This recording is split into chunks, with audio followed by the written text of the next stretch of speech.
اللہ کے اچھے اچھے ناموں میں سے ہم دیکھیں گے الکفیل، اس کا مطلب ہے کفالت کرنے والا یا ضامن۔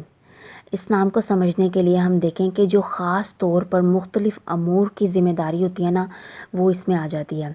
جیسے کہ قرآن میں اللہ تعالیٰ نے بتایا کہ حضرت زکریا علیہ السلام کی کفالت میں دیا گیا تھا حضرت مریم کو، یعنی کہ ان کو کفیل بنا دیا گیا تھا حضرت مریم کا۔ تو اسی طرح سے اللہ سبحانہ و تعالیٰ کا فرمان ہے سورۃ النحل میں، وَأَوْفُوا بِعَهْدِ اللَّهِ إِذَا عَاهَدتُّمْ، اور اللہ کے عہد کو پورا کرو جب تم عہد کر لو، وَلَا تَنقُضُوا الْأَيْمَانَ بَعْدَ تَوْكِيدِهَا، اور نہ تم قسموں کو توڑو ان کو پکا کرنے کے بعد، وَقَدْ جَعَلْتُمُ اللَّهَ عَلَيْكُمْ كَفِيلًا،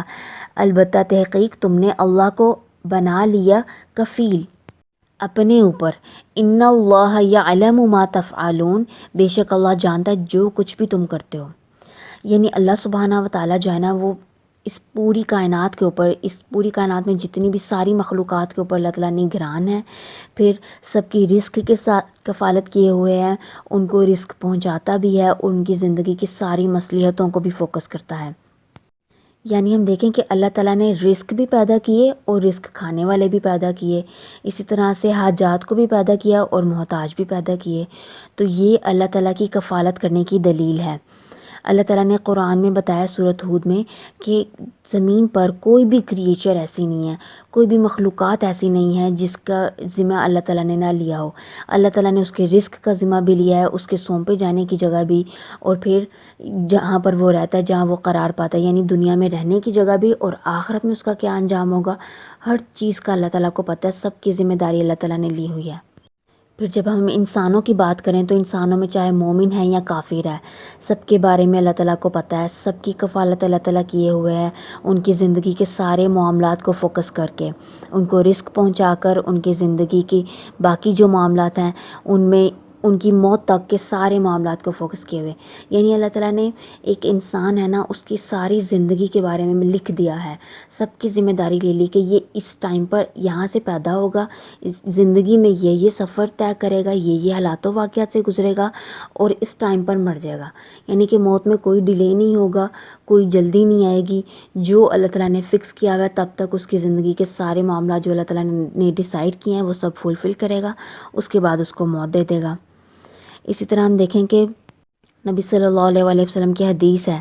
کہ اے لوگو، اللہ سے ڈرو اور روزی طلب کرنے میں اچھا طریقہ اختیار کرو، یعنی کہ حلال وے۔ بس بے شک کوئی نفس ہرگز نہیں مرے گا یہاں تک کہ اپنی روزی کو پورا نہ کر لے، خواہ وہ آہستہ آہستہ آئے اس کے پاس۔ بس ڈرو اللہ سے اور اچھے طریقے اختیار کرو، لو وہی جو حلال ہے اور حرام کو چھوڑ دو۔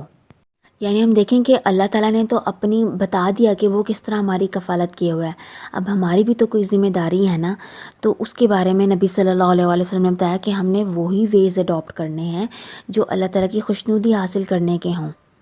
ہم نے ایز اے مخلوق اللہ تعالیٰ کا بندہ ہوتے ہوئے ہم نے بھی اپنی ذمہ داری پوری کرنی ہے۔ پھر ہم دیکھیں کہ جب اللہ تعالیٰ کی ذات جو ہے وہ کفالت کرنے والی ہے تو پھر ہمیں اسی پر توکل کرنا چاہیے نا۔ اگر ہم اپنی زندگی میں کسی بھی معاملے میں کفالت چاہتے ہیں تو پھر ہمیں اللہ تعالیٰ کو اس نام کے ساتھ کثرت سے پکارنا ہے، اور اس کے علاوہ یہ کہ ہم اگر اپنی ذمہ داری جو ہماری ٹورڈز اللہ تعالیٰ ہے اس کو پورا کرنا چاہتے ہیں تو بھی ہمیں اللہ تعالیٰ کو اس نام کے ساتھ کثرت سے پکارنا ہے تاکہ وہ ہمیں توفیق دے، اور سب سے بڑھ کر اپنی زندگی کے سارے معاملات میں اسی پر توکل کرنا ہے، کیونکہ وہی ایک ذات ہے جو کفالت کرنے والی ہے، جو ضامن ہے، جو ہر ایک بندے کو اپنی ذمہ داری میں لیے ہوئے ہے۔ اختتام کرتے ہیں خوبصورت سی دعاؤں کے اوپر جو حضرت ابراہیم علیہ السلام نے مانگی تھی۔ حسبنا اللہ و نعم الوکیل، اللہ کافی ہے اور وہی بہترین کارساز ہے۔ اسی طرح سے سورۃ توبہ میں اللہ تعالیٰ نے بتایا ہے نبی صلی اللہ علیہ وآلہ وسلم کو، جب منافقین ان کے اگینسٹ جو تھے بہت سے معاملات ڈسٹرب کر رہے تھے دین کے بارے میں، تو پھر اللہ تعالیٰ نے کہا فَقُلْ حَسْبِيَ اللَّهُ لَا إِلَهَ إِلَّا هُوَ عَلَيْهِ تَوَكَّلْتُ وَهُوَ رَبُّ الْعَرْشِ الْعَظِيمِ، بس کہہ دو میرے لیے اللہ ہی کافی ہے، اس کے سوا کوئی معبود نہیں، اسی پر میرا بھروسہ ہے اور وہ عرش عظیم کا مالک ہے۔ اسی طرح سے سورۃ الممتحنہ میں دعا ہے ربنا علیک توکلنا وإلیک انبنا وإلیک المصیر، اے اللہ، اے ہمارے رب، تجھی پر ہم نے توکل کیا اور تیری ہی طرف ہم نے رجوع کیا اور تیری ہی طرف ہم نے پلٹ کر آنا ہے۔